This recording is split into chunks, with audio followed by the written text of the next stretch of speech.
సంవత్సరాల తరబడి ఎన్ని మందులు వాడినా మీ మోకాల నొప్పులు తగ్గట్లేదా? ప్రాణ పెయిన్ క్లినిక్ లో అత్యాధునిక చికిత్స.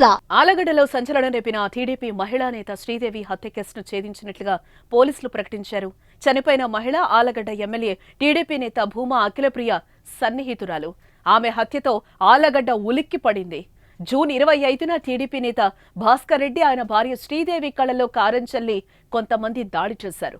ఈ ఘటనలో శ్రీదేవి చనిపోగా తీవ్ర గాయాలైన భాస్కర్ రెడ్డి ఆసుపత్రిలో చేరారు. ఆ ఘటనతో ఆలగడ్డలో హైటెన్షన్ వాతావరణం ఏర్పడింది. శ్రీదేవి చనిపోయిన విషయం తెలుసుకున్న ఎమ్మెల్యే భూమా అఖిలప్రియ హుటాహుటిన ప్రభుత్వ ఆసుపత్రి వద్దకు చేరుకుని ఘటన వివరాలను అడిగి తెలుసుకున్నారు. దాడి చేసిన వారిని గుర్తించి కఠినంగా శిక్షించాలని పోలీసులను కోరారు.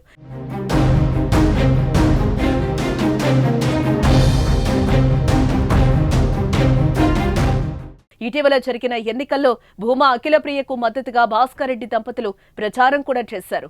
జూలై 4న శ్రీదేవి కేసులో 6 వ్యక్తులను అరెస్టు చేసినట్లుగా ఆలగడ్డ డీఎస్పీ షేక్ షర్ఫుద్దీన్ తెలిపారు. ఆస్తి తగాదాలు ఈ హత్యకు కారణమన్నారు.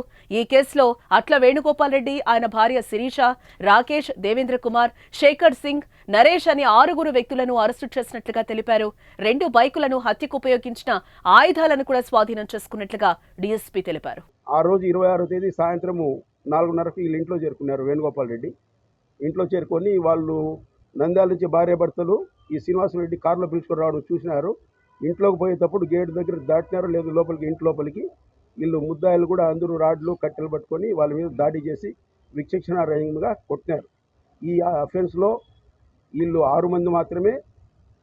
డైరెక్ట్ సాక్షులు చూసిన దాని ప్రకారము మాకు కెమెరాలు, సీసీ కెమెరాలు అవైలబుల్కి సీసీ కెమెరాలు పరిశీలించిన దాన్ని బట్టిగా ఫిజికల్గా 6 మంది మాత్రమే వీళ్ళ పాత్ర ఉంది.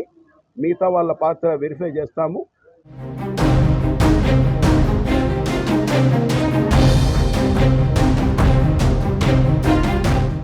సుమన్ టీవీలో మీ పర్సనల్ అండ్ బిజినెస్ ప్రమోషన్స్ కోసం కింది నెంబర్కి కాంటాక్ట్ చేయండి.